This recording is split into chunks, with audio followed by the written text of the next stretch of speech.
पैसा बोलता है, ये जब आप सुनते हैं तो मन में क्या ख्याल आता है? तो पैसा ये बोलता है कि मुझे कमा तो लिया आपने, पर मुझे आप कैसे संभाल के रखेंगे ये आपको सीखना पड़ेगा। ये सुनने वाले के ऊपर है वो उसकी बात कितनी सुनता है। कि मैक्सिमम और मिनिमम कितना रिटर्न में एक्सपेक्ट करूं? उसी ने पैसे पर ज़्यादा रिटर्न कमाया है जिसने लंबे वक्त तक पैसा लगाया है। 12-15% से ज़्यादा जा रहा है तो आपके कान खड़े हो जाने चाहिए। More the risk more the return. पर ऑप्शन ट्रेडिंग वाले दिन दूनी रात चौगुनी तरक्की करना चाहते हैं, तो क्या ये उनके लिए भी सेम एडवाइस है? म्यूचुअल फंड वर्सेस जो हमारे ओल्ड इंस्ट्रूमेंट हैं उनसे कंपेयर करने की आपकी कोशिश करूं थोड़ी सी।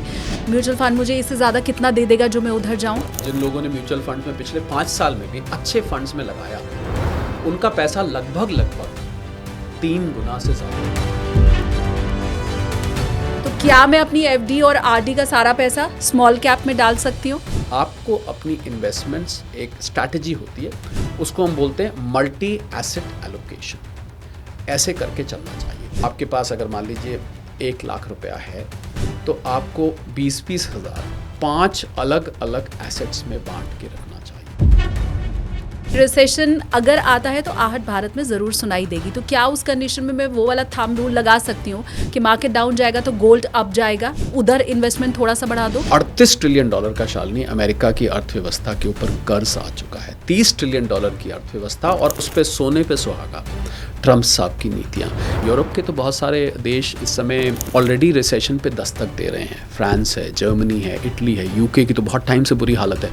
तो मुझे लग रहा है कि वर्ल्ड रिसेशन अगर आता है तो ऐसे में आपको अपना निवेश बहुत ही सोच समझकर और फैलाकर करना चाहिए। गोल्ड के लिए कभी भी प्रेडिक्शन करनी ठीक नहीं होती है। ऑपोजिट भी जा सकते हैं, पर कभी कभी कुछ फैक्टर्स ऐसे हो जाते हैं जो दोनों को एक साथ भी चलाने लग जाते हैं। इस बार ऐसे ही होगा? हो सकता है।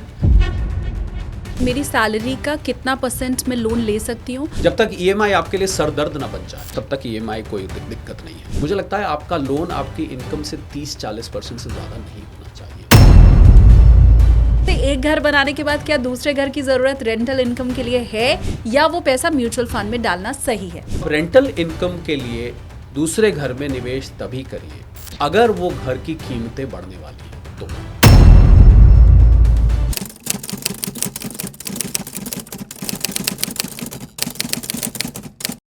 हेलो एवरीवन, आप देखना शुरू कर चुके हैं पैसा बोलता है विद एसकेटी। एसकेटी यानी कि मैं शालिनी कपूर तिवारी। पैसा बोलता है के जरिए हमारी कोशिश ये है कि अगर आपने सेविंग शुरू नहीं की है तो आप सेविंग शुरू कर दें। सेविंग कर रहे हैं तो उसको इन्वेस्टमेंट में तब्दील करें।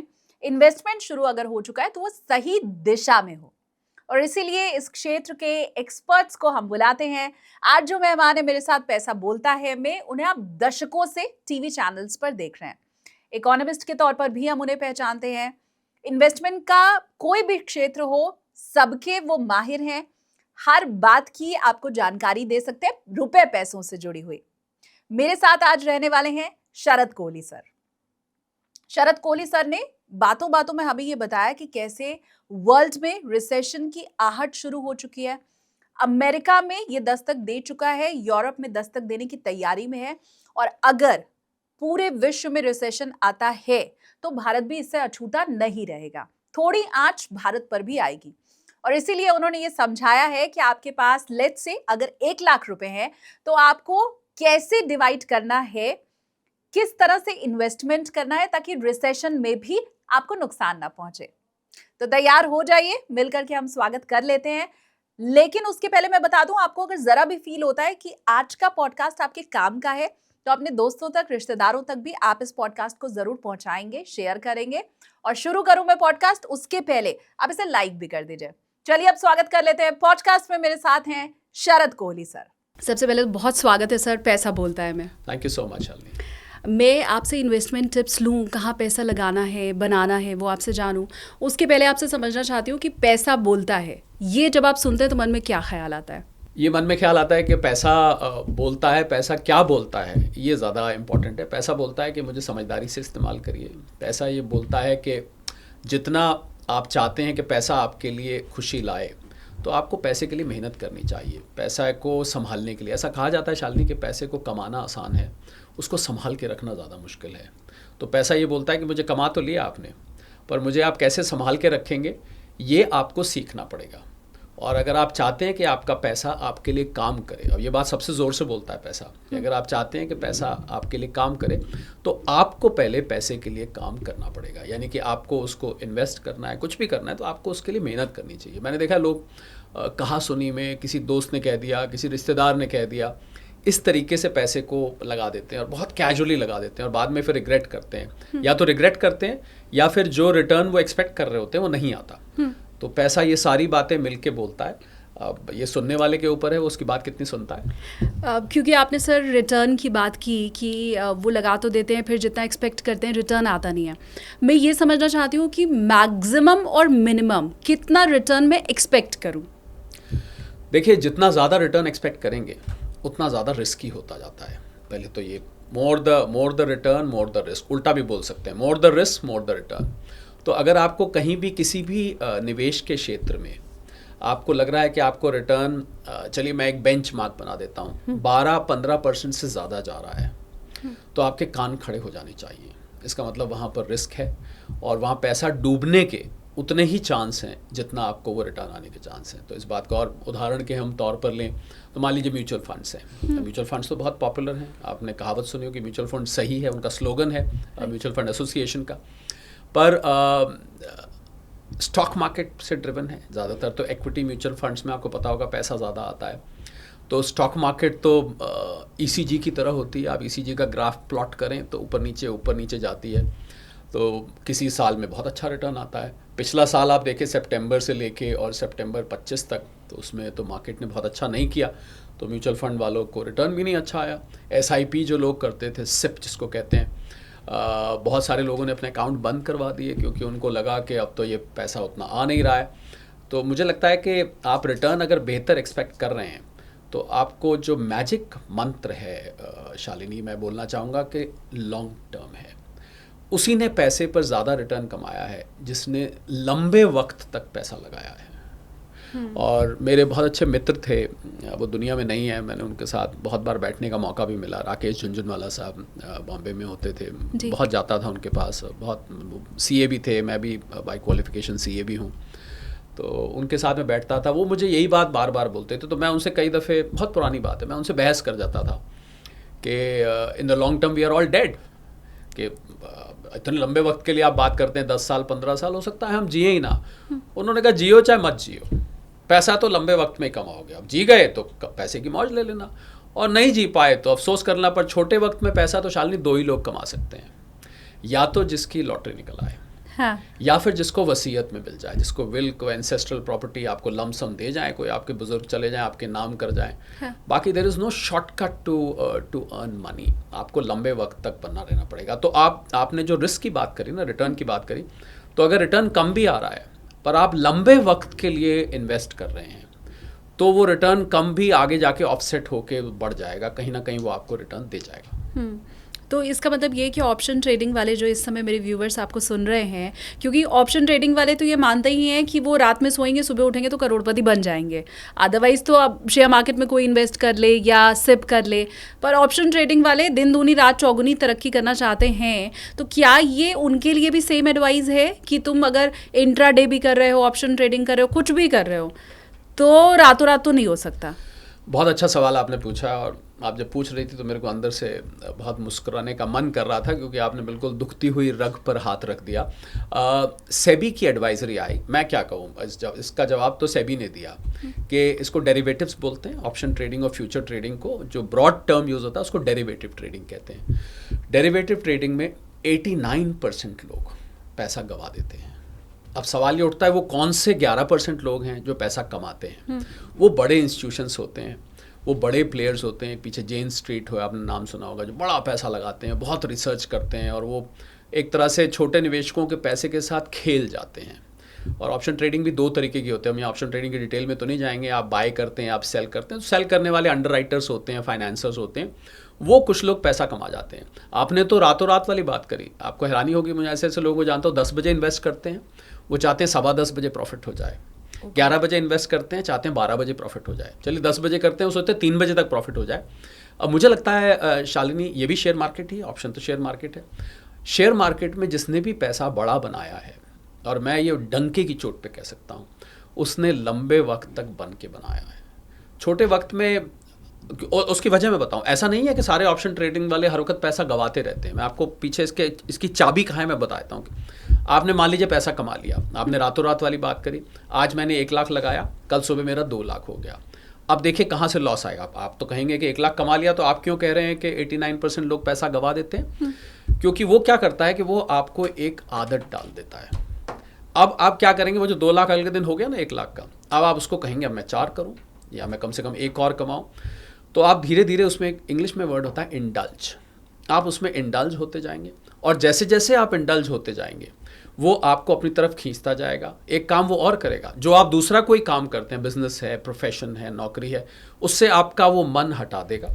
आप पूरी तरह आप कहेंगे यार ये क्या काम है, महीने भर के बाद मुझे सैलरी मिलती है, ये तो बढ़िया है, एक दिन के अंदर इतना कमा लिया जो मुझे महीने में सैलरी मिलती है, वगैरह वगैरह, ऐसे ख्याल दिमाग में आएंगे और आपको उस काम में डिसइंटरेस्टेड कर देगा। आप इसमें इंडल्ज हो जाएंगे, और अल्टीमेटली जब आप इंडल्ज होंगे तो वो जो फॉर्मूला है पैसा गंवाने वाला, जो सेबी ने वार्निंग दी है, वो फिर काम करना शुरू कर देता है। Over a period of time मैं आपके मीडिया क्षेत्र से कोई, मैं नाम तो नहीं ले सकता, एक महिला एंकर हैं जो मुझे मिली, उन्होंने ऑप्शन ट्रेडिंग शुरू करी। मैं उदाहरण ले रहा हूँ क्योंकि मैं नाम नहीं ले रहा हूँ, तो इसलिए मुझे बात करने में कोई हर्ज नहीं है। ठीक है। उन्होंने मुझे कहा कि मैं ऑप्शन ट्रेडिंग शुरू करी, तो मुझे तो इसमें 35 साल हो गए। मैंने उनको जो बात आपको मैंने कही, मैंने उनको कही, वो मुझे 6 महीने बाद मिली। मैंने कहा कैसा चल रहा है? कहते हैं ठीक चल रहा है, अभी तक तो अच्छा चल रहा है, मैं जो कमा रही थी नौकरी पेशे से उसी के बराबर करीब करीब कर पा रही हूँ, थोड़ा कभी कभी फालतू भी हो जाता है। मैंने कहा बहुत अच्छा चल रहा है। अब वो क्या है कि वो गृहिणी भी बन गई थी, पर वो करती थी साथ साथ। अब मुझे 6 महीने बाद फिर मिली, तो उन्होंने कान पकड़े, कहती हैं कि मैंने गलती करी, आपने मुझे शुरू में कहा था। मैंने कहा मैंने आपको ज़ोर दे के नहीं कहा, क्योंकि आप किसी चीज़ को शुरू करने जा रही थी, मुझे लगा कि मैं क्यों टोकूं आपको। मैंने तो आपको प्रिंसिपल्स बता दिए थे कि इसमें कोई कमाता नहीं गवाता है। वो अल्टीमेटली ये हुआ कि उन्होंने ऑप्शन ट्रेडिंग से फिर पीछे हट गई। शायद कुछ पैसा, पूरा बताया तो नहीं उन्होंने, मुझे उनके बातों से लग रहा था कुछ पैसा वो गंवा के गई। तो ऑप्शन ट्रेडिंग वाले लॉन्ग टर्म, आपका जो सवाल था कि क्या वो ऑप्शन ट्रेडिंग में लॉन्ग टर्म शालिनी कैसे होगा, क्योंकि वो तो इतनी ज़्यादा वॉलेटाइल है। हर जब तक हम पलक झपकाते हैं ना आप और मैं, उतनी देर में कई ट्रेड्स हो जाते हैं। ठीक बात। तो ऐसे में लॉन्ग टर्म रहना बहुत कठिन काम है, तो वो हो ही नहीं सकता लॉन्ग टर्म। हालांकि उसमें लॉन्ग टर्म स्ट्रैटेजीज होती हैं, हाँ। पर उसका कुछ नेचर इस प्रकार का है कि उसमें आप लॉन्ग टर्म नहीं रह सकते। तो ऑप्शन ट्रेडिंग वालों, गौर से इस बात को आपने अगर सुन लिया है, आगे आप इस पे चलने वाले हैं, तो प्लीज़ आप मुझे कमेंट करके बताएं। और अब आपके कहे अनुसार सर, क्योंकि ऑप्शन ट्रेडिंग में लॉन्ग रन में तो कोई बना ही नहीं रह पाता है जैसा आपने कहा, तो ये टॉपिक ही मैं छोड़ रही हूँ। अब जिधर से पैसा बन पाता है, मेरे ख्याल से mutual fund, SIP, property, gold and silver, बाकी जितने भी इंस्ट्रूमेंट हैं उन सब पे फिर मैं आगे चर्चा कर लेती हूँ। अगर मैं म्यूचुअल फंड वर्सेस जो हमारे ओल्ड इंस्ट्रूमेंट हैं उनसे कंपेयर करने की आपकी कोशिश करूं थोड़ी सी, तो मैं 10 साल में म्यूचुअल फंड से कितना % इंटरेस्ट मान के चलूं आपके हिसाब से, तो मुझे एक समझ आएगा सर कि FD में तो 7% मिल रहा है, म्यूचुअल फंड मुझे इससे ज़्यादा कितना दे देगा जो मैं उधर जाऊं? देखिए, जब म्यूचुअल फंड वालों से आप बात करेंगे और जो लोग 10 साल से वाकई में बने हुए हैं, मैं 10 साल क्या, मैं और छोटा पीरियड कर देता हूँ शालिनी, मैं 2020 के बाद से, के पहले के पीरियड को मैं BC कहता हूँ, 2019 BC की बात से, उसके बाद से बात करता हूँ, बिफोर कोविड। 7,500 पर निफ्टी था। आज निफ्टी हमारा 26,200 पे खड़ा हुआ है। तो ये अपने आप में जवाब दे देता है कि आपका, जिन लोगों ने म्यूचुअल फंड्स में पिछले 5 साल में भी अच्छे फंड्स में लगाया, उनका पैसा लगभग 3 गुना से ज़्यादा हो गया। तो रिटर्न्स की बात करें, मैंने तो 12-15% कहा, यहाँ तो आपको 30-33%। हालांकि सबको एक जैसा नहीं आता, किसी को 20% आया होगा, किसी को 25 आया होगा, किसी को 18 आया होगा, किसी को 50% भी आया होगा। तो औसतन रूप पे, क्योंकि मैं निफ्टी को एक बेंचमार्क मार के चल रहा हूँ। पर आपका जो पहला सवाल था वो बहुत ही आई थिंक आज के टाइम में रेलिवेंट है। और कैसे रेलिवेंट है, क्योंकि हम 2026 में क्योंकि हम लोग इकोनॉमिक एनालिसिस करते हैं, मेरी एक टीम है, हम लोग ग्लोबल इकोनॉमी को ट्रैक करते हैं, हम लोग इंडियन इकोनॉमी को बहुत क्लोजली ट्रैक करते हैं। मैं दिन में 5 से 7 इंटरेक्शंस ऑन एनी डे अलग अलग मीडिया प्लेटफॉर्म्स पे इकोनॉमिक्स और फाइनेंस पे बोलता हूँ। तो उसके आधार पर मैं ये कह रहा हूँ, हमें जो इंडिकेटर्स मिल रहे हैं, और जो डोनाल्ड ट्रंप साहब इस समय सबसे दुनिया की पावरफुल कंट्री के सबसे पावरफुल व्यक्ति बन के बैठे हैं, उनके जो नए नए शगुफे निकल के आते हैं, उस सब को देख के, जियोपॉलिटिकल सिचुएशन को देख के शालिनी ऐसा नज़र आ रहा है कि 2026 में कोई मंदी की आहट सुनाई दे रही है कि एक रिसेशन आ सकता है ग्लोबल लेवल पे। और अगर ग्लोबल लेवल पर रिसेशन आता है तो इसका असर कुछ भारत पर भी पड़ सकता है। हालांकि भारत की इकॉनमी इस समय बल्ले बल्ले है, 8.2 की कल जीडीपी आई, एक्स्ट्रॉर्डनरी नंबर्स आए हैं। पर अगर ग्लोबल रिसेशन पूरी तरह से आ जाता है तो उसका रिपलिंग इफेक्ट, उसका कैस्केडिंग इफेक्ट भारत पर भी आपको दिखाई देगा। तो ये मैंने इसलिए आपको जिक्र किया, आपका सवाल कुछ और था पर मैं उसको किसी और ले गया क्योंकि मुझे बैकग्राउंड बताना ज़रूरी था। जब ऐसा माहौल होता है शालिनी, अब आपका सवाल यहाँ आ जाता है, तो ऐसे वक्त में आपको अपनी इन्वेस्टमेंट्स, एक स्ट्रैटेजी होती है, उसको हम बोलते हैं मल्टी एसेट एलोकेशन, ऐसे करके चलना चाहिए। इसका सरल भाषा में अर्थ ये है कि आपको एक ही बास्केट में सारे के सारे एग्स नहीं रखने चाहिए। इन्वेस्टमेंट में वैसे भी एक प्रिंसिपल होता है, never put all eggs in the same basket.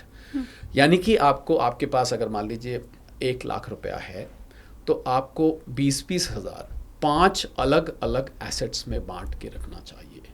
और कौन से? अगर मैं नाम लूँ तो आपने म्यूचुअल फंड कहा तो मैं म्यूचुअल फंड से ही शुरू करता हूँ। 20,000 म्यूचुअल फंड में, 20,000 वो जो वनीला बैंक की एफडी होती है जिसको मैं आलसी इन्वेस्टमेंट बोलता हूँ, उसको कुछ नहीं हुआ तो बैंक में एफडी कर दी, 20,000 एफडी में। 20,000 आप किसी एक्सपर्ट से सलाह लेके, किसी से बात करके स्टॉक्स में कर सकते हैं। 20,000 आजकल जो चर्चा का विषय है, आप सोशल मीडिया खोलें, गोल्ड और सिल्वर, 20,000 गोल्ड में रख सकते हैं। और अब आप कहेंगे बाकी का 20,000 बचा तो वो तो आप कहेंगे प्रॉपर्टी में, तो 20,000 की कौन सी प्रॉपर्टी आती है? जी हाँ, 20,000 में आजकल प्रॉपर्टी आती है। आपको हैरानी होगी, रीट और इनविट 2 नए प्रोडक्ट्स आए हैं। इसको हम रियल एस्टेट इन्वेस्टमेंट ट्रस्ट कहते हैं और इंफ्रास्ट्रक्चर इन्वेस्टमेंट ट्रस्ट कहते हैं। म्यूचुअल फंड की तरह काम करती है। आपको हैरानी होगी, जिन लोगों ने नहीं सुना इसके बारे में, वो पैसा लोगों का छोटा छोटा इकट्ठा करके उसके बदले में वो रियल एस्टेट एसेट्स खरीद लेते हैं और उनको किराए पे भी चढ़ा देते हैं। उसके किराए का डिविडेंड भी बाकायदा लोगों में बांटा जाता है। कल को बिकते हैं तो उसका कैपिटल गेन भी बांटा जाता है। तो आप 20-20 हज़ार करके 5 अलग अलग एसेट्स में आपको लगाना चाहिए। भले ही सिल्वर ने, कल की मैं डेटा दे रहा हूँ आपको, सिल्वर ने इस साल में शालिनी 97% रिटर्न दिया है, गोल्ड ने करीब 60-70% रिटर्न दिया है। तो आप कहेंगे कि साहब अगर ये एसेट्स इतने अच्छे चल रहे हैं तो फिर आप ये 5 जगह क्यों डिस्ट्रीब्यूट कर रहे हैं? वहीं सारा लगवाइए ना। कि आप नहीं चाहते कि हम ज़्यादा कमाएं? जी हाँ, मैं नहीं चाहता कि आप, क्योंकि जब आप ज़्यादा कमाएंगे तो जो शुरू में बात कही थी, आपका रिस्क बढ़ जाएगा। तो जब कभी भी रिसेशन की आहट सुनाई दे तो ऐसे में अपने पैसे को फैला देना चाहिए कि अगर मान लीजिए कोई एसेट क्लास डूबती भी है तो आपकी बाकी के 80, मैंने 20 5 हिस्से किए तो बाकी के 80 संभले हुए हैं। तो इस वजह से multi asset allocation is the magic trick when recession is knocking. और मैं ये रिसेशन की बात कोई भविष्यवाणी नहीं कर रहा, मैं कोई एस्ट्रोलॉजर नहीं हूँ।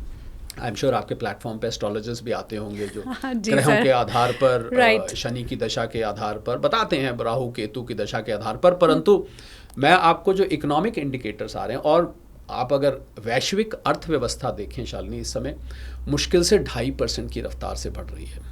तो ग्लोबल इकोनॉमी 113 ट्रिलियन डॉलर की जीडीपी है वर्ल्ड की इस टाइम, मुश्किल से 2.5% के हिसाब से बढ़ रही है। अमेरिका जैसा बड़ा देश, हालांकि वो वहाँ पर स्टॉक मार्केट का थोड़ा सा बबल बना हुआ है, वो लोग थोड़ा सा ऐसा लग रहा है कि कहीं कोई लॉबी है जो उसको आर्टिफिशियली उस बबल को बना रही है। कई बड़े बड़े इकोनॉमिस्ट ने ये कहा है कि रिसेशन शुरू तो अमेरिका से ही होगा और बहुत जल्द होगा। इनफैक्ट अमेरिका में आहट सुनाई देने लगी है। 38 ट्रिलियन डॉलर का शालिनी अमेरिका की अर्थव्यवस्था के ऊपर कर्ज आ चुका है। 30 ट्रिलियन डॉलर की अर्थव्यवस्था और 38 ट्रिलियन डॉलर की, और उस पर सोने पे सुहागा ट्रम्प साहब की नीतियाँ।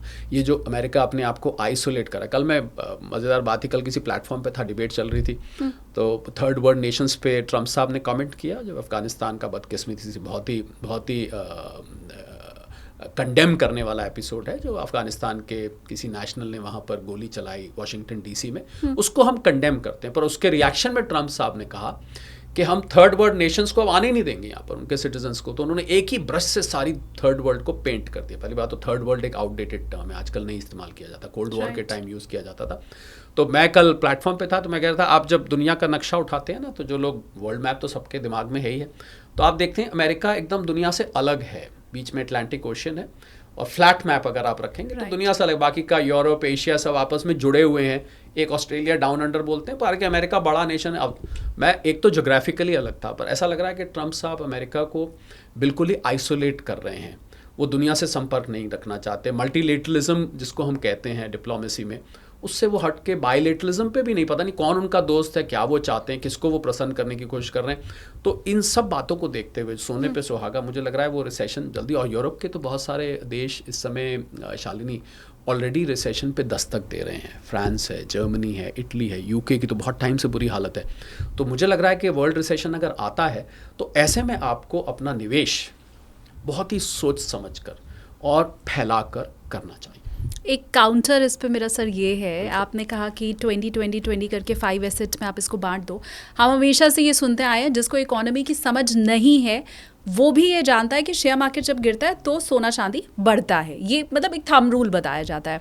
तो अगर आप भी ये कह रहे हैं, इंडिकेशन मिलने शुरू हो भी चुके हैं, और सर आपके ऊपर तो पूरा ट्रस्ट है हम सबको कि रिसेशन अगर आता है तो आहट भारत में ज़रूर सुनाई देगी, तो क्या उस कंडीशन में मैं वो वाला थंब रूल लगा सकती हूँ कि मार्केट डाउन जाएगा तो गोल्ड अप जाएगा, उधर इन्वेस्टमेंट थोड़ा सा बढ़ा दो?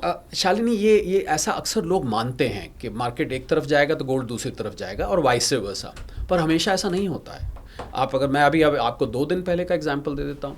मार्केट भी ऊपर चली गई, जैसे ही फेड के रेट कट का सुना कि रेट कट होने वाला, 80% लोग अब मानते हैं कि 10 दिसंबर को जो अमेरिकन फेड रेट कट शायद करेगा।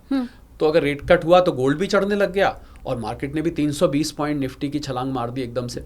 तो ये ज़रूरी नहीं होता है कि मार्केट और गोल्ड एक ही डायरेक्शन में चलें, ऑपोजिट भी जा सकते हैं, पर कभी कभी कुछ फैक्टर्स ऐसे हो जाते हैं जो दोनों को एक साथ भी चलाने लग जाते हैं। इस बार ऐसे ही होगा? हो सकता है। कहते हैं, ऐसा कहा जाता है शालिनी के गोल्ड के लिए कभी भी प्रेडिक्शन करनी ठीक नहीं होती है, क्योंकि गोल्ड कोई बैलेंस शीट नहीं होती है। गोल्ड डिमांड और सप्लाई पर होता है। गोल्ड बहुत सारी चीज़ों पर चलता है। लड़ाई कितनी चल रही है, रशिया, कल पता होगा रशिया ने कीव के ऊपर बहुत सख्त हमले कर दिए। एक तरफ ट्रम्प साहब पीस की बात कर रहे हैं, दूसरी तरफ जो है हमले रशिया ने और ज़्यादा एग्रेवेट कर दिए हैं। और शायद बहुत सारे लोग जानते नहीं, हम लोग क्या होता है शालिनी, यहाँ पर भारत की राजनीति में ये लल्लू प्रसाद यादव जी, तेजस्वी यादव जी, नीतीश बाबू, इसमें इतना खो जाते हैं कई बार, हमें दुनिया में क्या हो रहा है कुछ पता ही नहीं होता। भारत के ज़्यादातर लोग मैं देखा हूँ कोई, और हमारे जो सारे न्यूज़ प्लेटफॉर्म है वो भी जो लोगों को पसंद है वही चलाएंगे, उन्हीं को वही पसंद होता है वही चलाते हैं। पर बहुत कम लोग जानते हैं कि नेटो और रशिया के बीच में इतनी ज़्यादा टेंशन बन गई है कि कुछ यूरोप के देशों ने अपने नागरिकों को कह दिया कि अपना राशन पानी स्टोर करके रख लो। डिफेंस की रीइंफोर्समेंट इतनी ज़बरदस्त है उस बॉर्डर्स पे, खासकर जो ये नॉर्डिक कंट्रीज़ हैं, फिनलैंड, स्वीडन, डेनमार्क और ये जो कंट्रीज़ हैं, और रशिया का बॉर्डर इनसे बहुत नज़दीक है। और फ्रांस, जर्मनी ने अपने डिफेंस इक्विपमेंट ऑगमेंट करने शुरू कर दिए हैं। तो बहुत टेंशन बनी हुई है। तो अगर वो टेंशन एग्रीवेट होती है तो जियोपॉलिटिकल, फिर गोल्ड सिल्वर चढ़ने लग जाता है। फेड रेट कट होंगे, जियो चढ़ने लग जाएगा। अगर डॉलर कमज़ोर होता है तो गोल्ड चढ़ने लग जाता है। तो ये बहुत सारे ऐसे कारण हैं जिसकी वजह से गोल्ड सिल्वर चढ़ता है। और गोल्ड की तो वैसे भी, गोल्ड सिल्वर की शालिनी सप्लाई बहुत लिमिटेड है। आपको पता होगा कुल मात्र 2,20,000 टन के आसपास आज तक गोल्ड कुल माइन हुआ है, और 50,000 से 1 लाख टन बचा हुआ है। ज़्यादा गोल्ड बचा ही नहीं है। तो जब ये शॉर्टेज हो जाएगी तो क्या होगा? और चांदी की हम बात करें तो चांदी तो जो डिमांड है वो 35,000 टन से ऊपर की है, और जो प्रोड्यूस होता है वो मुश्किल से 25,000 टन के आसपास होता है। तो उसकी तो वैसे ही शॉर्टेज होती है। तो मुझे लग रहा है कि ये, क्योंकि ये कमोडिटी शॉर्ट हैं, और सिल्वर का तो इस्तेमाल इंडस्ट्री में इतना होने लग गया है, सोलर पैनल्स में, इलेक्ट्रॉनिक इक्विपमेंट्स में, बहुत सारी चीज़ों में। तो मुझे ये लग रहा है कि लॉन्ग टर्म टोन, हालांकि मैं यहाँ आपके चैनल पे ये बात बोलना चाहूँगा ज़ोर देके कि आपको निवेश करना है तो अपने इन्वेस्टमेंट एडवाइज़र से सलाह लीजिए। आपके जो वित्तीय सलाहकार हैं उनसे बात करिए। हम कोई इन्वेस्टमेंट एडवाइस नहीं दे रहे हैं, हम एक एनालिसिस कर रहे हैं फैक्टर्स का। तो पर ऐसा महसूस हो रहा है कि गोल्ड और सिल्वर आने वाले समय में ज़्यादातर लोगों का ये मानना है कि ऊपर ही जाएंगे। क्योंकि आपने कहा कि मेरे प्लेटफॉर्म पे तो एस्ट्रोलॉजी रिलेटेड भी बात होती है, एस्ट्रोलॉजर्स आते हैं, तो मैं ऑनेस्टली आपको बताऊं, मुझे 3 एस्ट्रोलॉजर ने ये कहा है सर कि 2027 तक गोल्ड 3 लाख के पार जाएगा। मैं पिछले साल इसी समय जब पॉडकास्ट कर रही थी तो 75,000 के करीब था सोना, अभी 1.25 लाख क्रॉस कर चुका है, उनका ही कहना है। और 2 साल बाद जब हम बैठेंगे तो ये 3 लाख क्रॉस हो जाएगा। अब अगेन जैसा सर ने बोला कि हम कोई आपको कह नहीं रहे कि आप गोल्ड में इन्वेस्ट कर दो, आपको पहले उसके लिए सलाह लेने की ज़रूरत है। मेरे मन में हमेशा एक सवाल होता है सर, स्मॉल कैप के लिए हम कहते हैं कि उसमें बहुत ज़्यादा रिस्क है, और बहुत ज़्यादा गेन है, नो रिस्क नो गेन। तो मैं हमेशा ये समझना चाहती हूँ कि अगर स्मॉल कैप लॉन्ग रन में मुझे अच्छा इंटरेस्ट दे सकता है, तो मैं क्या अपनी एफडी का सारा पैसा स्मॉल कैप में क्या लगा सकती हूँ? मैं थोड़ा लंबा करूंगी सवाल को मेरे, क्योंकि ज़्यादातर एडवाइस देने वाले और एक्सपर्ट्स ये कहते हैं कि स्मॉल कैप लॉन्ग रन में आपको घाटा नहीं देता है, शॉर्ट रन में हो सकता है हो। तो अगर उससे मुझे अच्छा मुनाफा हो रहा है और पैसा मैं लंबे समय तक इन्वेस्ट कर सकती हूँ, तो क्या मैं अपनी एफडी और आरडी का सारा पैसा स्मॉल कैप में डाल सकती हूँ? वैसे तो इसका जवाब मैं अभी थोड़ी देर पहले दे चुका हूँ कि जो माहौल अभी है उसमें सारा पैसा एक ही जगह, तो चाहे स्मॉल कैप हो चाहे माइक्रो स्मॉल कैप हो, कुछ भी हो, चाहे लार्ज कैप हो चाहे मिड कैप हो, सारा पैसा शालिनी एक ही जगह लगाने का अभी माहौल नहीं है। भले ही आपको लॉन्ग टर्म में स्मॉल कैप कितना रिटर्न। अब देखिए, आप कहेंगे यहाँ दो कॉन्ट्रडिक्टिंग बातें निकल के आ रही हैं। शुरू में मैंने कहा कि आप लंबे समय तक बने रहिए एक ही एसेट क्लास में, तो आपको रिटर्न देगा। उसके बाद मैंने कह दिया कि आपका जो माहौल है उसमें आप स्प्रेड करके रखिए। तो स्प्रेड करके रखिए भी जिन एसेट क्लासेस की हम बात कर रहे हैं, चाहे म्यूचुअल फंड्स की बात कर रहे हैं, चाहे हम शेयर्स की बात कर रहे हैं, चाहे हम गोल्ड सिल्वर की बात कर रहे हैं, तो वहाँ पर भी हम लंबे समय तक ये नज़रिया रख के चल रहे हैं। तो लंबे समय तक नज़रिया रखना बहुत ही ज़रूरी है। और लंबे समय के नज़रिए से मुझे एक इंटरेस्टिंग आंकड़ा जो मैं अक्सर, बहुत इंटरेस्टिंग है, बहुत लोगों को मालूम नहीं है, हमने एक सर्वे किया था और ये हर एक व्यक्ति पे अप्लाई होता है। हमने उस सर्वे में पाया कि 80% लोग, ध्यान दीजिएगा, 80% लोग जितनी भी ज़िंदगी भर में सेविंग्स करते हैं, इसमें आप और मैं भी आते हैं, वो कभी भी ज़िंदगी में इस्तेमाल नहीं कर पाते, यानी कि वो छोड़ के चले जाते हैं और उनके आने वाली जनरेशन्स उसको यूज़ करती हैं या उससे भी अगली जनरेशन उसको यूज़ करती हैं। तो आप जितनी मेहनत करते हैं ना शालिनी, सुबह शाम, नेचुरली हम प्रोफेशन में हैं तो पैसा तो साथ में चाहिए ही होता है आपको, इसका एक पैशन है और साथ में पैसा है, वो पैसा जुड़ता जाता है, पर जुड़ के जब व्यक्ति के जाने का समय आ जाता है तो उसको कभी यूज़ नहीं कर पाता। तो मैं एक प्रिंसिपल बोलता हूँ कि आप अगर पैसे को कमा रहे हैं, तो मुझे किसी ने कहा कि साहब जो जेनजी है बहुत जल्दी अमीर बनना चाहती है, वो चाहते हैं कि हम ओवरनाइट कमा लें, और जो पंडित हैं वो कहते हैं कि भाई ओवरनाइट तो रिच बनने का कोई रास्ता ही नहीं है, आपको तो लंबे वक्त में कमाना है। तो मेरा ये मानना है कि आप 40-45 साल की उम्र तक आपको अगर अमीर बनने का सपना है तो आपको बन जाना चाहिए, क्योंकि अगर आप 60-65 साल में बने, जो कि ज़्यादातर लोग बनते हैं, तो फिर जब आपको गन्ना दिया जाएगा तो आपके तो दांत ही नहीं है, तो आप खाएंगे कैसे उसको? ठीक बात। तो इसलिए मैं ये मानता हूँ कि आपको इन्वेस्टमेंट लॉन्ग टर्म करिए, पर उसको इस्तेमाल भी करिए पैसे को। लोग खाली सोच के खुश होते रहते हैं, मेरे पास इतना हो गया, पर उसको, मुझे लगता है लोग कंजम्पशन से उसको कंज्यूम। और एक और इंटरेस्टिंग बात है, जैसे जैसे जुड़ता जाता है ना, तो खर्च करने की जो प्रोपेंसिटी है वो थोड़ी सी कम होने लगती है। राइट, मेरी बचत कम ना हो जाए। हाँ। अभी तो 50 लाख जुड़ा है, मैं 5 निकालूं तो 45 रह जाएगा, 10 निकालूं तो 40 रह जाएगा, बड़ी मेहनत से जुड़ा है। तो मुझे लगता है थोड़ा सा एक प्रैग्मेटिक थिंकिंग चाहिए, बैलेंस बना के चलिए, सेव करिए, इन्वेस्ट करिए, अच्छा रिटर्न जनरेट करिए, पर साथ साथ अपने ऊपर छोटी सी तो जिंदगी है शालिनी। इंडिया में तो एवरेज एज 69 ईयर्स है। ट्रू, दिल्ली वालों की और 10 साल कम है। दिल्ली वालों की 7 से 10 साल और कम है, खाली सांस लेना काफी है यहाँ पर। तो मुझे लगता है लोग वो छोड़ के चले जाते हैं। 80% लोग तो नेक्स्ट जनरेशन इस्तेमाल करती है या उससे अगली जनरेशन इस्तेमाल करती है। हाँ। तो ये मैं इन्वेस्टमेंट के साथ एक नई चीज जोड़ता हूँ। खाली इन्वेस्ट कर दिया, इन्वेस्ट, फिर क्या हुआ उसके बाद? तो बंदा, आदमी तो चला गया यहाँ से, फिर क्या हुआ? तो मुझे लगता है कंजम्पशन और इन्वेस्टमेंट के बीच में एक बैलेंस बना के चलना चाहिए। पैसा हाथ की धूल होती है, वो भूल गए हम लोग। तो पैसा हाथों की धूल ही होती है, उसको ऐसे ऐसे करके थोड़ा झाड़ना भी चाहिए। बिल्कुल झाड़ना। लेकिन मैं आपको एक इंटरेस्टिंग फैक्ट बताऊं सर, क्योंकि आपने जेनजी की बात छेड़ी है। ये मुझे लगता है मिलेनियल के अंदर हैबिट है कि आप जो पैसा इकट्ठा करते हैं वो सेव करते हैं, पर खर्च करने में आपको दिक्कत होती है। हालिया डेटा ये बता रहा है कि इंडिया में जो पर्सनल लोन लिया जा रहा है उसमें 40% पर्सनल लोन लोग घूमने के लिए ले रहे हैं, और उसमें भी अब्रॉड जाना पसंद कर रहे हैं। और ये ज़्यादातर यंग जनरेशन है। मतलब मिलेनियल तो कभी सोच ही नहीं सकता था कि लोन पे पैसा लेके फिर हमें घूमने जाना है अब्रॉड।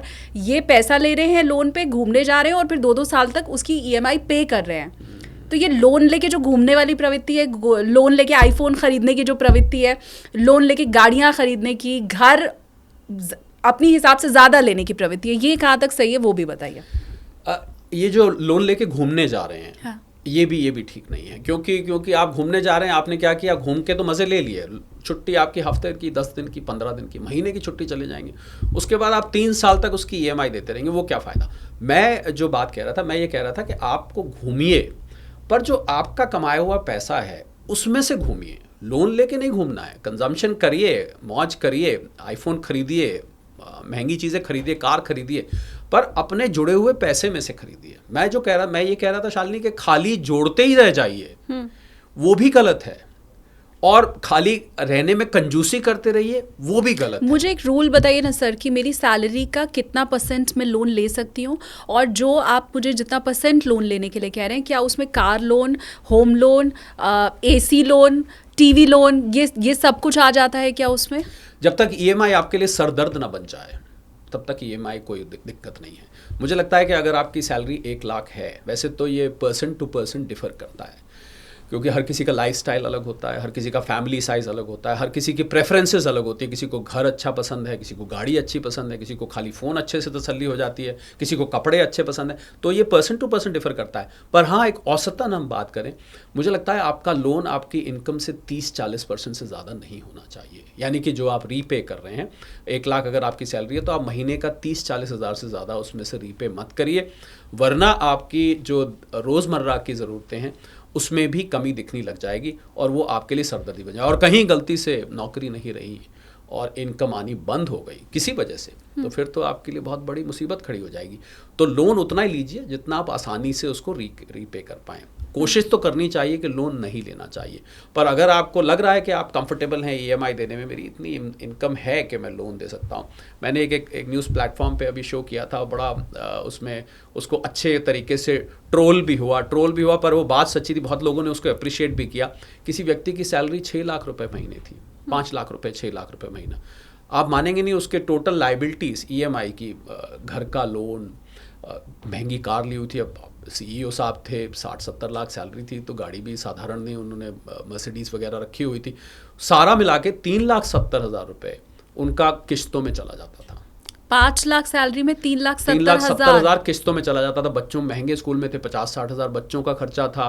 मतलब किस्तों का मेरा मतलब है जो फिक्स खर्चे होते हैं, और कार के लोन में, घर के लोन में, ये सब जाके तो उनके पास, आप मानेंगे नहीं, उन व्यक्ति ने मुझे ये बताया कि मेरे पास किसी महीने घर की ग्रोसरीज खरीदने के लिए भी पैसे नहीं बचते हैं। ये 5 लाख रुपए सैलरी वाले का हाल था। तो आप इसमें आप इंडल्जेंस दिखाइए। आपने क्या किया, जैसे ही आपकी सैलरी 5 लाख हुई तो आपने कहा अब तो मुझे ये भी चाहिए, अब तो मुझे ये भी चाहिए, अब तो मैं ये भी अफोर्ड कर सकती हूँ, कर सकता हूँ, ये भी कर सकता हूँ। वो करते करते उनको ये ध्यान ही नहीं रहा कि उन्होंने वो रेखा कब क्रॉस कर ली जो आपको अमीर से गरीब बना सकती है। निशब्द हूँ मैं ये आपका एग्जाम्पल सुनने के बाद, और मुझे लगता है फिर तो हमारे बहुत से व्यूवर हैं जो उनसे अमीर हैं। बिल्कुल, वो 5 लाख कमा के गरीब है। देखिए, अमीरी गरीबी की डेफिनेशन जो है, अभी हाल में आपको पता होगा, मल्टी डायमेंशनल पॉवर्टी इंडेक्स जो सरकार ने, नीति आयोग ने निकाली, 25 करोड़ लोग उसमें से बाहर हैं। तो बहुत सारे लोगों ने गवर्नमेंट को भी ट्रोल किया कि, तो एक उसमें इंटरेस्टिंग फैक्ट निकल के आया। एक व्यक्ति मुझे मिला जिसके बैंक में 10,000 रुपए थे। हाँ। बहुत खुश, मेरे पास 10,000 रुपये हैं, मेरी रोज़ की ज़रूरत है, मेरे बच्चे को 500 रुपये स्कूल की फ़ीस जाती है, मेरे इतने जुड़े हुए हैं। खुश था, प्रसन्न था वो। एक व्यक्ति था जो 5 लाख रुपए जिसके बैंक में थे, दुखी था वो अपने आप को गरीब कह रहा था। 10,000 वाला अपने आप को अमीर कह रहा था, 5 लाख वाला अपने आप को गरीब कह रहा था। तो मुझे लगता है थोड़ा सा माइंडसेट, आपकी सोच भी है, क्योंकि इसकी कोई परिभाषा नहीं है। कोई व्यक्ति 5 करोड़ कमा के भी अपने आप को गरीब कहता है, कोई 5 लाख कमा के भी अपने आप को अमीर कहता है। तो मुझे लग रहा है कि ये पर्सन टू पर्सन डिफर करता है कि आप उसको कितना मैं थोड़ी, आप कहेंगे फिलॉसफी में चला गया, मेरा फिलॉसफी से मतलब नहीं है। मेरा मतलब ये है कि आप कहाँ पर जाके कंटेंट होते हैं, वो ज़्यादा मायने रखता है, बजाय कि बैंक बैलेंस कितना है। मैं फिर वापस से आपकी वो रिसेशन वाली बात पे आपको लेकर के आ रही हूँ, क्योंकि ये अभी मेरे मन में सवाल आया है, उस समय नहीं आया था ये ख्याल कि अगर वाकई रिसेशन आने वाला है और उसकी एक छोटी सी झलक हमें इंडिया में भी दिखाई देगी, तो वो कौन सी जगह हो जहाँ पे अगर मेरा इन्वेस्टमेंट है, या मैं शेयर मार्केट में ट्रेडिंग कर रहा हूँ, या मैं स्टॉक खरीदता हूँ, तो वहाँ पे मैं रोकना शुरू कर दूँ। देखिए, अगर शेयर मार्केट में रिसेशन के टाइम में मुझे लगता है SIP बेस्ट होता है, क्योंकि SIP आपको क्या करता है कि आपको अलग अलग लेवल्स पे एंट्री देता है हर महीने, और इन्वेस्टमेंट में ऑटोमेशन लाता है। हर महीने आपके कट रहा है, आपको मालूम नहीं, आप अपनी मर्जी से तो किसी महीने आलस कर जाएंगे, या इस महीने यार ये खर्चा ज़्यादा है, छोड़ो नहीं करते। तो एक तो वो ऑटोमेशन वाला एडवांटेज है, प्लस आप स्टॉक मार्केट में अलग अलग लेवल्स पे घुस रहे हैं। तो अगर आपको लग रहा है कि मार्केट बहुत ज़्यादा गिर रही है, तो आप अपने SIP का साइज़ छोटा कर दीजिए, पर उसको बंद मत करिए। मुझे लगता है कि शालिनी, 5 जो मैंने एवेन्यूज़ बताए, उन 5 एवेन्यूज़ में अगर आप फैला के लगाएंगे तो आपको कुछ भी रोकने की ज़रूरत नहीं पड़ेगी, क्योंकि आपका रिस्क बहुत इवनली स्प्रेड है। अगर रिसेशन आता है हो सकता है गोल्ड एकदम चढ़ने लग जाए और मार्केट उतना ना चढ़े। हो सकता है अब इंटरेस्ट रेट्स कम हो रहे हैं, बैंक की एफडी का रेट बहुत कम रह जाए, पर रियल एस्टेट बढ़ने लग जाए। तो 5 अलग अलग एसेट क्लासेस हैं, कुछ ना कुछ उसमें से ज़रूर चलेगा और कुछ ना कुछ नीचे रहेगा। अब देखिए पांचों चढ़ने लग जाएं ये तो संभव भी नहीं है, बहुत रेयर होता है। तो ये जो रिस्क स्प्रेड करने की स्ट्रैटेजी है ये इसी वजह से बताई गई कि एक एसेट नीचे चल रहा है, दूसरा ऊपर चल रहा है, कम नीचे चल रहा है, कम ऊपर चल रहा है, वगैरह वगैरह। ये जो 5 एसेट आपने बताए हैं, मेरे व्यूवर्स ने भी अगर गौर किया है तो मुझे कमेंट करके वो बताएं कि इसमें बिटकॉइन और इथेरियम का जिक्र नहीं किया है सर ने, तो उधर का रुख नहीं करना है किसी को भी, 500 रुपये भी नहीं डालने हैं क्या? आपने मेरे मुंह की बात छीन ली और मैं सोच रहा था कि आपने पूछा नहीं कि भाई क्रिप्टो क्यों छोड़ दिया आपने। तो मुझे लगता है कि भारत में अभी ये एक तो मान्य नहीं है, और मुझे दर्जनों लोग मिले शालिनी जिनके वॉलेट से वो चोरी हो गए, हैक हो गए, फ़ोन खो गया, और कहीं उनको शिकायत करने की दरवाज़ा नहीं था, किसी दरवाजे को खटखटा नहीं सकते थे, ना रिजर्व बैंक को, ना किसी सरकारी डिपार्टमेंट को, क्योंकि भारत में अगर ये अवैध नहीं है तो वैध भी तो नहीं है अभी। It is not legal, if it is not illegal it is also not legal. तो जो चीज़ अभी लीगल नहीं है उसको आप अपने रिस्क पर कर रहे हैं, पहली बात। दूसरी बात, मैंने क्रिप्टो एसेट जब से आए हैं उस पर बहुत रिसर्च करी, बहुत क्लोजली फॉलो किया, निवेश तो नहीं किया पर फॉलो किया। इसका कोई फंडामेंटल नहीं है, खाली न्यूज़ फ्लो है।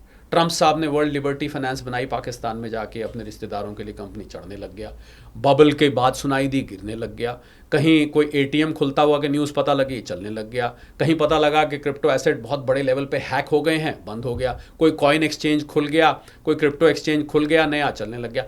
तो मुझे लगता है जो चीज़ फंडामेंटल्स पे आधारित नहीं है, जो खाली न्यूज़ फ्लो पे चलती है, और आप तो स्वयं मीडिया जगत से आती हैं, आप न्यूज़ के जगत से आती हैं, मुझे बताइए कभी क्या कोई ये फोरकास्ट कर सकता है कि अगले घंटे क्या न्यूज़ आने वाली है? नहीं कर सकते। तो जिस चीज़ को आप कभी फोरकास्ट नहीं कर सकते और न्यूज़ पे चलना है, देखिए कंपनी है, उसकी बैलेंस शीट है, उसकी सेल्स हैं, उसका एक सेक्टर है जिसको बिलोंग करती है, उसका प्रॉफिट बिफोर टैक्स है, प्रॉफिट आफ्टर टैक्स है, कोई भी चीज़ है, गोल्ड है, हमें पता है कि इतने डिपॉजिट्स हैं, सिल्वर है, उसको मोबाइल फ़ोन्स में यूज़ किया जा रहा है, सोलर बैटरीज में यूज़ किया जा रहा है, इतनी डिमांड बनी, पर इसका तो कोई माई बाप ही नहीं है, जिसका कोई माई बाप ही नहीं है। बिटकॉइन जो सबसे बड़ा इस समय वीडियो, आप बताइए कौन इसका फाउंडर था? एक वो साकोशी साहब आते हैं नागमो, उसका लोग भी नाम भी अलग अलग लेते हैं, मालूम नहीं वो व्यक्ति है भी नहीं है, कभी एग्जिस्ट भी किया नहीं किया। मुझे लगता है जिसका कोई पेरेंटेज ही नहीं है जिस एसेट का, उससे दूर रहना अच्छा है। And I have no qualms in saying that. अब मुझे लगता है थोड़ा सा ये, मैं नहीं जानती मुश्किल है या नहीं है, मुझे मुश्किल लगता है ये सवाल। मैंने एक घर बना लिया, उसमें मैं राज़ी खुशी रह रही हूँ, मुझे दूसरा घर रहने के लिए नहीं चाहिए, अब मुझे इन्वेस्ट करना है। क्या अब लेट्स से अगर 40 साल की उम्र में मैं घर बना चुकी हूँ, तो अब बाकी बची हुई अपनी ज़िंदगी में मुझे इन्वेस्टमेंट म्यूचुअल फंड में करना है या एक दूसरे घर और प्रॉपर्टी में करना है? क्योंकि सर बहुत से लोगों को मैंने देखा है वो जो रेंटल इनकम होती है वो उससे बड़ा अच्छा मानते हैं। तो आपके हिसाब से एक घर बनाने के बाद क्या दूसरे घर की ज़रूरत रेंटल इनकम के लिए है, या वो पैसा म्यूचुअल फंड में डालना सही है? बिल्कुल भी मुश्किल सवाल नहीं है शालिनी, ये सवाल मैं अक्सर जवाब देता हूँ, क्योंकि जो रेंटल इनकम का ROI है, जिसको हम रिटर्न ऑन इन्वेस्टमेंट कहते हैं, वो ऑन एन एवरेज 2 से 4% के बीच में है। यानी कि आपकी जो बैंक की FD है, अगर आपको 7% बैंक दे रहा है, टैक्स वाइज काट के 4.5-5% पड़ता है, उससे भी कम ROI आ रही है। तो आप रेंटल इनकम के लिए दूसरे घर में निवेश तभी करिए, आपकी बात का सीधा जवाब, अगर वो घर की कीमतें बढ़ने वाली हैं तो, वरना आपको रेंटल इनकम ROI बहुत पुअर देगी। हाँ, ये सेटिस्फैक्शन जरूर, अरे शालिनी आपके तो 2-2 घर हैं, लोग एक घर के लिए तरसते हैं, अगर वो कमेंट चाहिए तो उससे मज़ा आता है तो अलग बात है। But otherwise as a matter of investment, अगर उसकी कीमत बढ़ नहीं रही है, कैपिटल एप्रिसिएशन उसमें नहीं है, तो खाली रेंटल के लिए बहुत पुअर ROI आपको वो देगा। तो फिर तो म्यूचुअल फंड्स, हम तो म्यूचुअल फंड की हमने बात शुरू करी थी, हमने 12% 15% की बात करी थी, हमने 8% 10% 25% की भी बात करी थी, फिर तो वो ज़्यादा अच्छा है। इसीलिए मैंने आपको जब 5 टुकड़े किए इन्वेस्टमेंट के, तो उसमें मैंने आपको नए एसेट्स का नाम लिया जिसको रीट और इनविट कहते हैं। तो इसमें क्योंकि ज़्यादातर लोग को जब हम रियल एस्टेट सलाह देते हैं ना, तो वो ये कहते हैं कि भाई रियल एस्टेट, हम अब भैया इतने पैसे हैं कहाँ जो मकान खरीद लें, दुकान खरीद लें। आजकल दिल्ली में 1 करोड़ रुपए में तो आपको शायद बाथरूम भी नहीं मिलेगा। तो ऐसे में वो कहते हैं भैया हमारे पास 5, 10, 15 लाख 20 लाख हैं, इससे कौन सा आएगा? अब आप छोटे पैसे से भी रियल एस्टेट में पार्टिसिपेट कर सकते हैं, तो इसलिए मैंने वो कहा। बाकी आपके सवाल का सीधा जवाब ROI नहीं है तो आप, और कीमत भी नहीं बढ़ रही है, खाली घर आपको एक कॉम्प्लीमेंट्स देगा लोगों को कि शालिनी आपका तो दूसरा घर है, या आप कभी मन किया तो उस घर में रह लिए, या हम अब मकान मालिक भी हैं, ये भी सुन के बड़ा अच्छा लगता है, वो बातें अलग हैं। But from a monetary point of view it may not be a very good decision. ROI का सर आपने जिक्र किया, इसीलिए अब मैं उन स्कीम्स के ऊपर आ रही हूँ जो मोस्टली बैंक्स के द्वारा या ऐसे जो एजेंट्स हमारे आसपास घूमते रहते हैं उनके ज़रिए हमें बेची जाती है। आप जैसे ही शादी करते हैं आपको एक स्कीम बताई जाती है कि बच्चा पैदा होगा 10 साल तक आप यहाँ इधर इन्वेस्ट कीजिए तो आपको 10% 12% तक रिटर्न 20 साल के बाद मिलेगा। अगेन उसका भी ROI बहुत कम होता है शायद। मैं समझना ये चाहती हूँ कि अगर आज अपने बच्चे के लिए मैं इन्वेस्टमेंट करना चाहती हूँ तो ऐसी किसी स्कीम में पैसा डालूं या फिर म्यूचुअल फंड में पैसा डालूं? देखिए, जो बैंक्स, मुझे नहीं पता आपके दिमाग में कौन सी स्कीम्स हैं जो ऑफ़र करते हैं, पर हाँ ये बात सच है कि ये स्कीम बताई जाती हैं।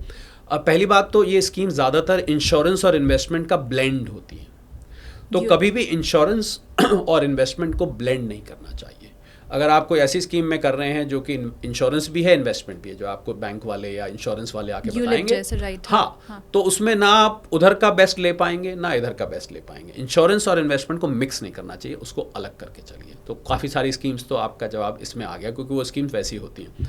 अब आपने कहा कि बच्चे के लिए हम इन्वेस्ट करना चाहते हैं, मुझे लगता है बच्चों के लिए जो एक्सक्लूसिव स्कीम्स होती हैं वो स्कीम्स का ROI आपको देखना चाहिए। अगर ROI आपको 8% से ऊपर दिख रहा है तो बच्चे की स्कीम में कूद जाइए, कोई दिक्कत नहीं है। पर अगर उसका ROI वही 4-5% है तो नाम बच्चे का है, उसके साथ ना एक इमोशनल फैक्टर लग जाता है कि बच्चे के लिए कर रहे हैं तो भाई बच्चे के लिए तो करना ही करना है।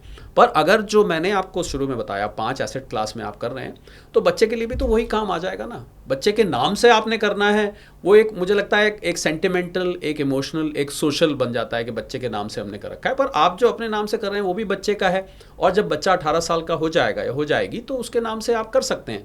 तो मुझे लग रहा है बच्चे की स्कीम में आपको ROI सीधा पूछना चाहिए, मुझे बताइए ROI कितना है, बच्चे के नाम से है, कन्या के नाम से है, ये मेरे बेटे के नाम से है, ये इमोशनल गेम होता है। सीधा सीधा अगर आपको 8% से ऊपर नहीं मिल रहा तो उस बच्चे की स्कीम खाली एक इमोशनल अट्रैक्शन है, उसके अलावा कुछ नहीं है। अब क्योंकि बच्चों का जिक्र चला है, मैं बहुत साधारण भारतीय परिवार की अगर बात करूं सर, तो जब बच्चा होता है वो लड़की है या लड़का है, हमें पता होता है जब उसकी शादी होगी तो हमें कुछ गोल्ड भी उसे देना होगा। कम से कम भी मुझे लगता है जो एकदम मिडिल क्लास फैमिली भी अगर देती है तो मुझे लगता है वो एक सेट जो दिया जाता है वो 50-60 ग्राम के करीब तो बैठता ही है।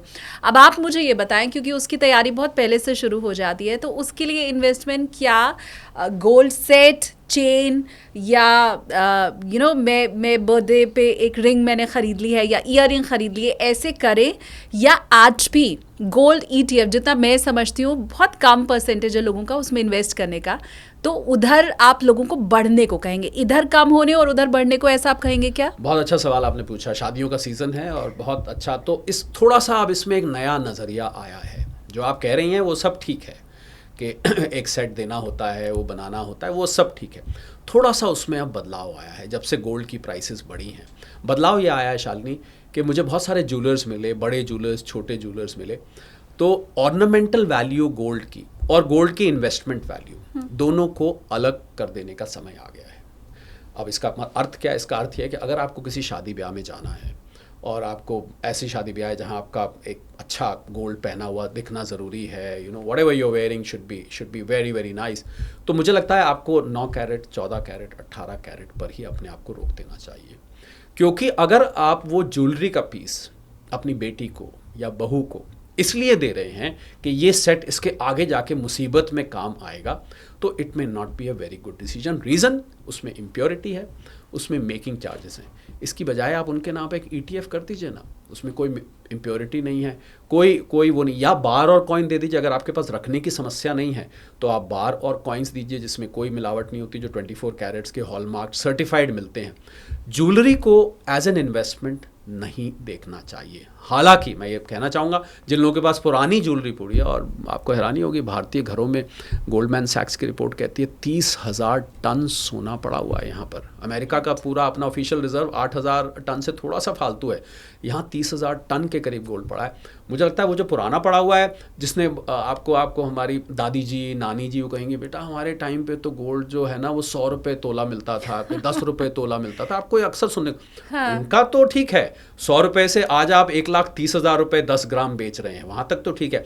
पर अब अगर आप ज्वेलरी में इन्वेस्टमेंट करेंगे तो मुझे लग रहा है, क्योंकि अब इतने एवेन्यूज आ गए हैं, आपके पास बार्स हैं, कॉइन्स हैं, पहले ETFs नहीं होते थे। तो आपने ETF की बात करी, मैं बिल्कुल ETF रिकमेंड करूंगा, रखना भी सेफ है। और ज्वेलरी और बार कॉइन्स में एक दिक्कत और है शालिनी, आप कहाँ रखते हैं उसको? घर पर रखेंगे, क्योंकि पहले तो हमारी जो घर की जो बड़ी बुजुर्ग महिलाएं होती थी, एक जगह तो मुझे लगा उन्होंने गेहूं के टिन में रखा हुआ था, वो गेहूं 10 किलो गेहूं थी। और वो एक दिन ढूंढ रही, मैंने कहा क्या ढूंढ, कहते हैं इसमें एक झुमका रखा था। मैंने कहा झुमका गेहूं के अंदर? वो उन्होंने रखा, कोई मंदिर में पीछे रखता है, कोई गद्दे के नीचे रखता है, कोई कहीं आले में रखता है, कोई छोटी सी एक बक्से होती है घर में उसके अंदर रखता है, लॉकर में रखते हैं लोग। लॉकर में आपका जो वैल्यूबल्स हैं उतने ही सेफ हैं जो 100 गुना आप रेंट देते हैं। अगर आपका 1,000 रेंट है तो 1 लाख तक के बाद अगर लॉकर में कुछ होता है तो कुछ नहीं। तो मुझे तो ETFs safe also, demat form में है, स्टॉक मार्केट में ट्रेड होते हैं, कभी भी आप बेच सकते हैं, कभी भी खरीद सकते हैं। तो मुझे लग रहा है ETF का ऑप्शन जब से निकल के आया है तो मेरा थोड़ा, अब आप बताइए, ये तो I mean being a female you can, मुझे लग रहा है थोड़ा गोल्ड का फैशन भी कम नहीं हो गया है शादी में पहनने का। आई थिंक वैसे भी फैशन कम हो गया है। So I think even if you want to wear तो आप 18 कैरेट है, 9 कैरेट है, आप ऑर्नामेंटल वैल्यू लीजिए। कोई पूछता है आपसे कभी शादी में जाते हैं मैडम ये कितने कैरेट का गोल्ड, ये जो हार पहना है आपने कितने? मुझे नहीं लगता कोई पूछता है, और ना पूछना तहजीब में आता है। तो keep gold for jewellery for ornamental value, for investment move to bar coins and ETFs। बहुत शानदार। और ये तो मुझे लगता है ये वाले इन्वेस्टमेंट राय तो हमने किसी ने सोची भी नहीं थी। वैसे एक चीज़ मैं बताऊँ sir, being a girl, 8 carat 16 carat वाला जो गोल्ड ज्वेलरी कम होती है, नहीं वो बड़ा फैंसी आ रहा है, उसमें डिजाइन ज्यादा अच्छा है। आप राइट, आप 22 कैरेट आप लेने जाओगे ना तो अभी भी जो डिजाइन आपको मिल रहा है वो वही दादी और नानी के जमाने वाला मिल रहा है। 8 कैरेट 16 कैरेट वाली डिजाइन बहुत फैंसी है वो किसी ने मुझे कहा कि उसमें शाइन कम होती है, पर आजकल जो पॉलिश करके दे रहे हैं बिल्कुल नहीं पता लग पाता। नहीं पता चलता। आप कभी नहीं गेस कर पाएंगे कि ये 22 कैरेट का है या ये 8-9। इनफैक्ट जो हम डायमंड पहनते हैं सर आपका डायमंड जितना बड़ा होता है गोल्ड उतना इम्प्योर होता है। डायमंड ज्वेलरी तो 14 कैरेट से ऊपर बन ही नहीं रही है मार्केट में। ये थोड़ा अलग हो गए, हम डिरेल हो गई हमारी चर्चा। डिरेल आप हुई तो मैं और डिरेल कर देता हूँ, थोड़ा सा और डिरेल कर दूं। मुझे लगता है जब आप ज़्यादा ज्वेलरी पहन के जाते हैं आपको तो खुशी होती है, पर मुझे जो लोगों ने बताया, I don't know, somebody you will have to confirm, देखने वालों में जलन ज़्यादा होती है बजाय उसकी प्रशंसा करने की। अच्छा। तो जिस चीज़ को आप पहन के दूसरे को जला रहे हैं उसको पहनने का फायदा क्या है? खुद को तो खुशी मिल रही है, पर दूसरे को वो आपके मुंह पे जरूर तारीफ कर देंगे, अरे वाह क्या पहना हुआ है, मज़ा आ गया देख के, पर अंदर से वो थुक सी होने लगती है। तो मुझे लगता है कि आप इन्वेस्ट करिए ना, ETF में रखिए, अपनी खुशी के लिए रखिए। I think that is always better. ठीक बात है। वैसे आपके बटुए में जब भी पैसा ज़्यादा होगा ना तो लोगों को जलन होती है सर। मैं अगर किसी को बता दूं मेरे पास इतना बैंक बैलेंस है तो उसमें भी जलन होगी। अब क्योंकि घड़ी आगे इशारा कर रही है और सर को कहीं जाने की जल्दी है, मैं एक आखिरी सवाल सर पूछ रही हूँ आपसे, और इस वादे के साथ कि हम बहुत जल्द दोबारा फिर मिलेंगे। क्या मेरे वो व्यूवर जिन्होंने बहुत लेट कर दिया है इन्वेस्टमेंट में, क्योंकि मैं ऐसा मानती हूँ मिलेनियल को शायद अक्ल थोड़ी देर से आई है इन्वेस्टमेंट की, वो मिलेनियल तो आए देर से हैं। ठीक बात। तो क्या 40 क्रॉस जो लोग कर चुके हैं और उन्होंने इन्वेस्टमेंट बहुत लेट शुरू किया है, क्या वाकई बहुत ही देर हो गई है उनके लिए क्या? नो। और आपके इतने बड़े सवाल का मैं एक लाइन में जवाब दे सकता हूँ। For a long term investor any time is a good time to invest. जब आप लंबे वक्त के निवेशक हैं कभी भी आप उस ट्रेन पे सवार हो सकते हैं। फोमो मत फील करिए, you have not miss the bus, fear of missing out बिल्कुल यहाँ पर नहीं है। आप अगर लंबे वक्त के लिए आ रहे हैं, पर थोड़ा सा मिलेनियल में पेशेंस कम होती है, तो अगर आपके और हमारी बातचीत को सुन के पेशेंस ले आएँ और 5 से 10 साल का नज़रिया रखें तो मुझे लगता है कि उनको बहुत अच्छा, जिस भी एसेट क्लास में वो जा रहे हैं जो हमने अभी तक बातचीत करी है उसके आधार पर उनको एक अच्छा रिटर्न मिल सकता है। So long term investor any time is a good time to invest. Thank you so much sir. लोगों को भी अब मैं उम्मीद करती हूँ कि आपने इतनी अच्छी अच्छी बातें बताई हैं तो वो उसके ऊपर बस आगे चलना शुरू करें, फ़ायदा तभी होगा, वरना बातें हैं बातों का क्या। Thank you so much sir, आपने इतना टाइम दिया और हर सवाल का जवाब दिया। Thank you so much.